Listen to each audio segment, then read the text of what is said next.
ಹರಪನಹಳ್ಳಿ ತಾಲೂಕು ವಿಜಯನಗರ ಜಿಲ್ಲೆ. ಈ ಮೂಲಕ ನಮ್ಮ ಶಾಲೆಯ 2025-26ನೇ ಸಾಲಿನ ಜಿಲ್ಲಾ ಮಟ್ಟದ ಬೆಸ್ಟ್ SDMC ಅಂದರೆ ಉತ್ತಮ SDMC ಇದಕ್ಕೆ ಆಯ್ಕೆ ಆಗಿದ್ದು ನಮ್ಮೆಲ್ಲರಿಗೂ ಹೆಮ್ಮೆಯ ವಿಷಯ. ಮೊದಲನೇದಾಗಿ ನಮ್ಮ SDMC ಅಧ್ಯಕ್ಷರು ಹಾಗೂ ಎಲ್ಲ ಸರ್ವ ಸದಸ್ಯರಿಗೂ ಅಭಿನಂದನೆಗಳು. ನಮ್ಮ ಶಾಲೆಯ ಎಲ್ಲ ಶಿಕ್ಷಕರು ವಿದ್ಯಾರ್ಥಿಗಳ ಅಭಿವೃದ್ಧಿಗಾಗಿ ಹಗಲಿರುಳು ಶ್ರಮಿಸುವಂಥವರು ಹಾಗೂ ಶಾಲೆಯ ಉತ್ತಮ ಫಲಿತಾಂಶದತ್ತ ಸಾಗಲು ಕಾರಣೀಭೂತರಾಗಿರುತ್ತಾರೆ. ಈ ವರ್ಷ ನಮ್ಮ ಶಾಲೆಯಲ್ಲಿ 285 ಮಕ್ಕಳು ದಾಖಲಾಗಿದ್ದಾರೆ.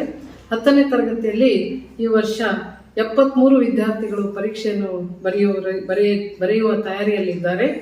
ಈ ಎಲ್ಲ ವಿಷಯಗಳಲ್ಲಿ ನಮ್ಮ SDMC ಅಧ್ಯಕ್ಷರು ಹಾಗೂ ಸರ್ವ ಸದಸ್ಯರು ಎಲ್ಲ ರೀತಿಯಿಂದ ಶೈಕ್ಷಣಿಕವಾಗಿ ಹಾಗೂ ಭೌತಿಕವಾಗಿ ನಮ್ಮೊಂದಿಗೆ ಇದ್ದಾರೆ. ನಮ್ಮ ಆತ್ಮಸ್ಥೈರ್ಯವನ್ನು ತುಂಬುವವರಾಗಿದ್ದಾರೆ. ಅವರ ಈ ಎಲ್ಲ ಒಂದು ಸಹಕಾರಕ್ಕೆ ನಮ್ಮ ಶಾಲೆಯ ವತಿಯಿಂದ ಹಾಗೂ ನಮ್ಮ ಎಲ್ಲ ಸಿಬ್ಬಂದಿ ವರ್ಗದವರಿಂದ ನನ್ನ ಒಂದು ವೈಯಕ್ತಿಕವಾಗಿ ಅವರಿಗೆ ಮತ್ತೊಮ್ಮೆ ಮಗದೊಮ್ಮೆ ಅಭಿನಂದನೆಗಳನ್ನು ಸಲ್ಲಿಸುತ್ತೇನೆ. ಧನ್ಯವಾದ.